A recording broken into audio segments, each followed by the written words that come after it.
Hi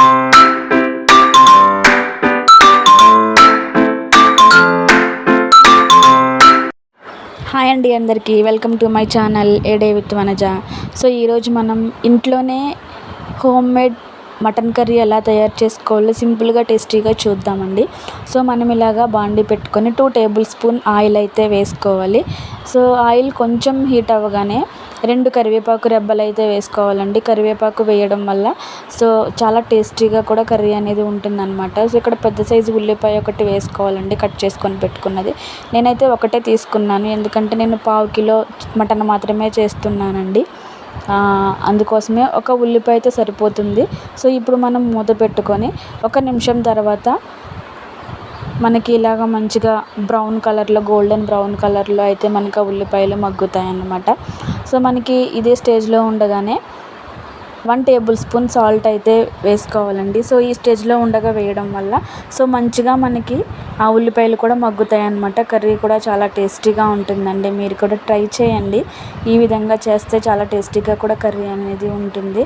so మనకి ఇలా కలుపుతూ ఉన్న తర్వాత సో మళ్ళీ ఒక 2 మినిట్స్ అయితే మనం మీడియం ఫ్లేమ్లో పెట్టుకొని మూత పెట్టుకోవాలండి. సో ఇప్పుడు మనం నీట్గా కడిగి పెట్టుకున్న మటన్ కూడా ఈలోపు మనం క్లీన్ చేసుకొని సో మనకి ఆ 2 మినిట్స్ తర్వాత సో మనకి ఆ మటన్ అయితే వేసుకోవాలండి.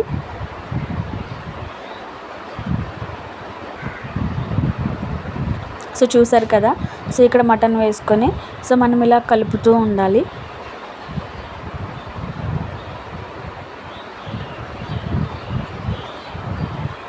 సో ఇలా కలపడం వల్ల మనకి అడుగు అనేది అంటదన్నమాట. సో మాడకుండా ఉంటుంది.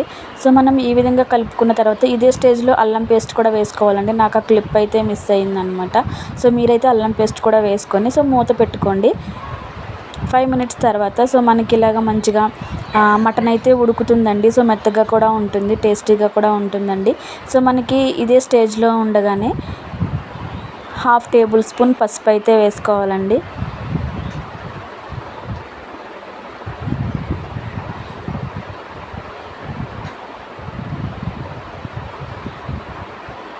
ఇలా వేసుకొని కలుపుతూ ఉంటే మనకి ఆ పసుపు కూడా మంచిగా మనకి కర్రీకి పడుతుందన్నమాట. సో అదే స్టేజ్లో ఉండగానే 1.5 టేబుల్ స్పూన్ కారం అయితే వేసుకోవాలండి.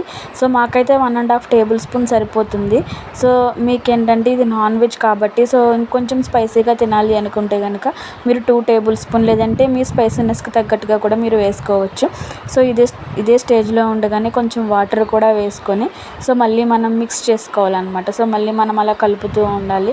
సో కలపడం వల్ల ఏంటంటే మనకి అడుగు అంటదండి, మాడకుండా ఉంటుంది.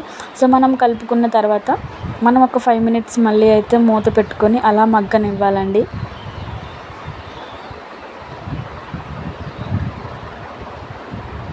సో చూసారు కదా, మనకి ఇలా మగ్గిన తర్వాత ఒక 5 మినిట్స్ తర్వాత చూస్తే మనకి ఇలాగా మంచిగా కర్రీ కూడా ఎగురుతుందనమాట. సో వాటర్ మొత్తం దగ్గర పడుతుంది. సో అదే స్టేజ్లో మసాలా కూడా నేనైతే ఇక్కడ జీరా ఇంకా ధనియా తీసుకున్నానండి, పౌడర్ చేసుకొని వేసుకున్నాను. సో ఆ మసాలా అయితే మీకు రెసిపీ కూడా నేను పెడతాను.